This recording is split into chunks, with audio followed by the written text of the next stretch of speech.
Ouais les gars, c'est Francis et je suis de retour pour une nouvelle vidéo.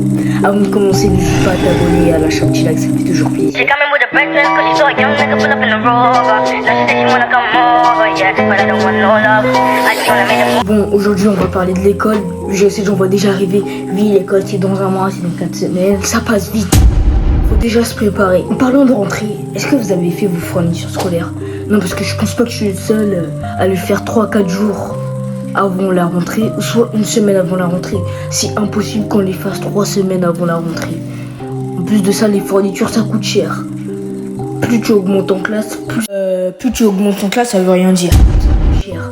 Vos stylos 4 rouleurs là, 4 euros, faut doser. Ça qui se pack là, 34 euros, par contre faut doser. Non mais vraiment doser. 34 euros un sac, non merci, non mais ça y est. 20 euros, ok, au calme. 40 euros, 50 euros, non mais ça y est. J'ai que ça à faire d'acheter un sac à 40 euros. Juste pour une année en plus, bon pas pour une année. Il y en a qui gardent ça pendant 4 ans. Moi par exemple j'ai gardé un sac pendant plus de 4 ans. Par contre vos fournitures scolaires plus grandes qu'une liste de courses qui coûtent 100 euros par personne, non c'est bon ça y est. En plus t'utilises même pas tout ton matériel. Alors, au début de l'année t'as une trousse complètement complète. Vraiment t'as tes stylos, t'as ta gomme, t'as tes colles. À la fin de l'année t'as plus rien. Non mais moi à chaque fois c'est comme ça. À la fin de l'année je me retrouve avec juste un stylo 4 couleurs. J'ai même pas de crayon à couleur, j'ai plus rien du tout à part un 4 couleurs. Bon par contre les voleurs de stylo 4 couleurs vous vous prenez pour qui? C'est votre daronne qui a payé le stylo 4 couleurs à 4 euros. Ça coûte cher en plus. Bon après soit t'es en vacances, tu vis ta best life, tu voyages, tu fais des choses. Soit t'es un gros chômeur comme moi qui fait rien de ses journées, qui parle à une caméra. Bah tu t'attendais à quoi? T'as pas d'argent. Il est où mon argent? Il est où mon argent? Il est où mon argent, gros? Il est où mon argent? Après, il y a des quais de vacances qui sont là pour t'instruire même en vacances. Genre, en gros, t'es en vacances et tu dois travailler encore. J'ai jamais compris l'utilité. Quand mes parents m'achetaient ça, j'étais pas content. Ah non, j'étais pas content, je faisais aucun exercice. Après, moi, quand tu me parles de vacances, je suis censé m'amuser, profiter, pas travailler. Je suis en vacances. Arrête de me parler de travail. Déjà, toute l'année, je me suis coltiné des profs que je voulais même pas voir. Je les voyais plus que ma propre famille.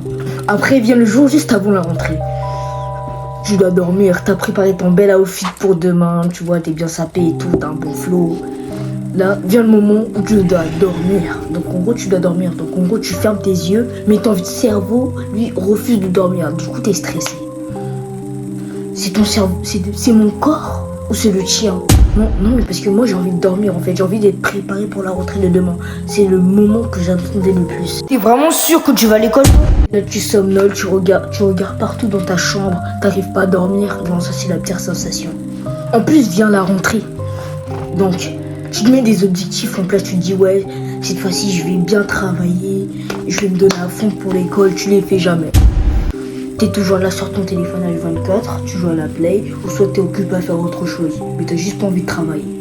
Après, vient le matin de la rentrée, tu vois, t'es tout sapé, t'es tout frais, tout ça. Tu viens devant l'école. Soit t'es nouveau, et tu connais personne, soit t'as tes potes, t'es dans l'école que tu fréquentes à chaque fois, tu rentres dans la cour, soit les classes elles sont déjà affichées dans les vitres, tout ça, tu vois ta classe, soit t'es content ou pas, ou soit t'as une autre solution, il y a directement le directeur, il affiche ton nom devant tout le monde, déjà ça c'est très humiliant. Il est là, il se permet d'écorcher ton nom de famille devant tout le monde. Aucune gêne alors qu'il n'y a même pas beaucoup de lettres. C'est même pas un peu... Mon nom de famille n'est même pas un peu compliqué, toi tu te permets d'écorcher. Mais oh... Wesh. Après il y a deux choses qui vont déterminer toute ton année scolaire. Déjà il y a ta classe et ton emploi du temps. Si t'as pas ces deux choses là, bah c'est mort. Tu passes déjà une mauvaise année, c'est bon. Et si t'as une classe, vraiment, il n'y a que des cassos, des gars que t'aimes pas, des personnes que tu ne connais pas, il n'y a pas tes potes, il n'y a personne, c'est bon, ça y est, ton année scolaire elle est foutue, c'est bon, tu peux déjà espérer une meilleure année l'année prochaine. Non, moi je le dis comme ça, j'ai déjà vécu cette situation. Après, deuxièmement, il y a l'emploi du temps. Alors là, l'emploi du temps, après si t'as une bonne classe avec tes potes, tous tes potes, des personnes que tu connais, c'est bon, c'est carré. Si t'as une bonne classe comme ça avec des bons profs que t'aimes bien et tout, c'est bon, c'est carré. Si t'as des profs de vraiment que tu détestes, que tu peux pas te les voir, c'est mort. En plus d'avoir une classe de cassos, non, ça c'est mort. Ça c'est chiant. C'est la pire chose qui puisse t'arriver. C'est bon.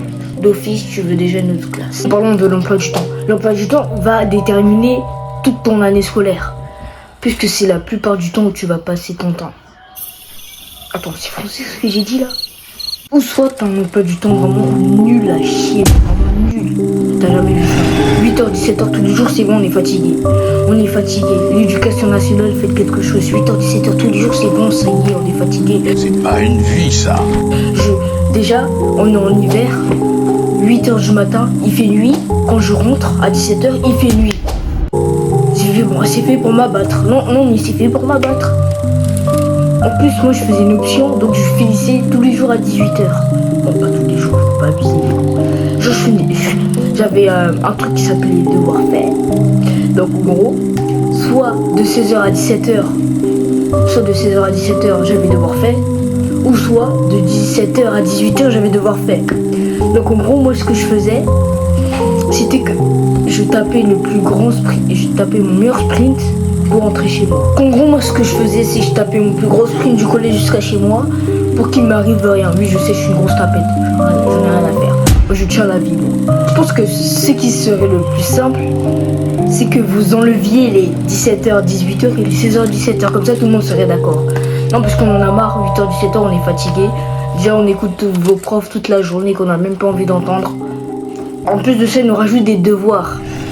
On a plusieurs matières, donc en gros, ceux qui font plus de taf, on est fatigué.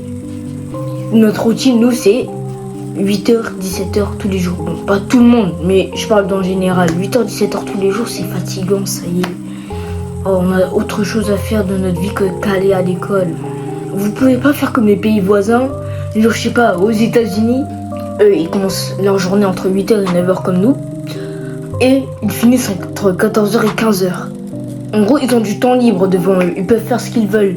Ou soit ils ont des activités extrascolaires, comme, je sais pas, des sports américains, le football américain et tout ça, les cheerleaders, tout ça. En plus de ça, eux, leur collège ou leur lycée, eux, ils sont bien. Oh, ils ont des vraies façades de collège, ils ont des vraies cantines, ils ont des vrais gymnases, ils ont des vrais trucs. Leur collège, ils sont grands, leur lycée, ils sont grands. Il y a plein d'activités à faire, il y a plein de choses à faire.